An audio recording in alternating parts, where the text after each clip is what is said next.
Hey there, welcome to the Arnett Files. On January 9, a video was posted to X by @AntSync featuring an alleged interview with one of Nicolás Maduro's security guards involved with defending Maduro during the capture of Maduro on 3 January 2026 by U.S. forces. The security guard told the interviewer in Spanish that only 8 U.S. helicopters flew into Caracas and dropped off 20 U.S. soldiers wielding, quote, unseen weaponry, so advanced and devastating that it has left the entire region in fear of U.S. power. If accurate, then the account rendered gives us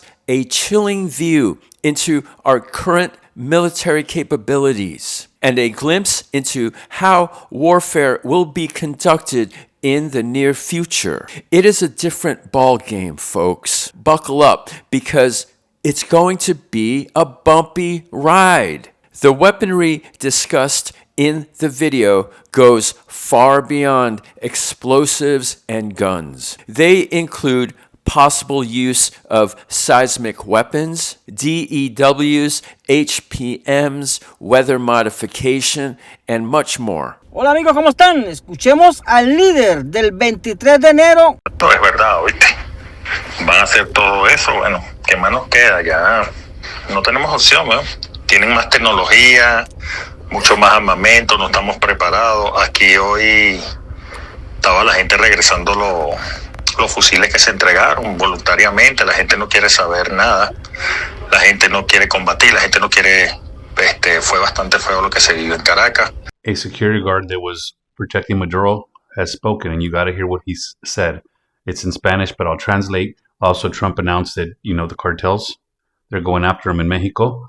The whole vibe of Latin America has changed because of what happened in Venezuela. And now that we're getting first-hand accounts from people that were there, the soldier says they didn't hear him coming.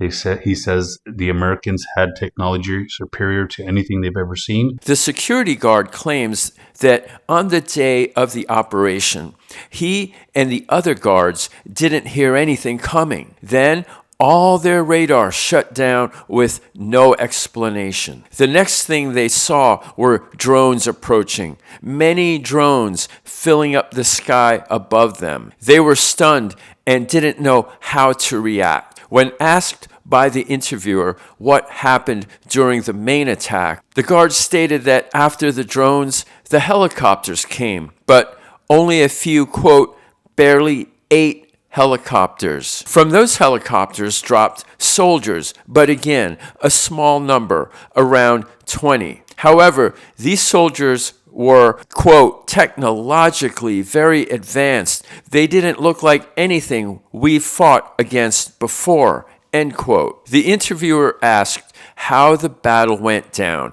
and the guard gave a chilling response, stating, quote, it was a massacre. We were hundreds, but we had no chance. They were shooting with such precision and speed. It seemed like each soldier was firing 300 rounds per minute. We couldn't do anything, end quote. When asked how they responded and whether their own weapons were any match for those used by the U.S. super soldiers, the guard replied, quote, no help at all, because it wasn't just the weapons.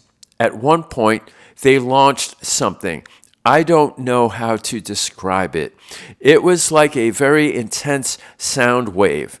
Suddenly, I felt like my head was exploding from the inside. We all started bleeding from the nose. Some were vomiting blood.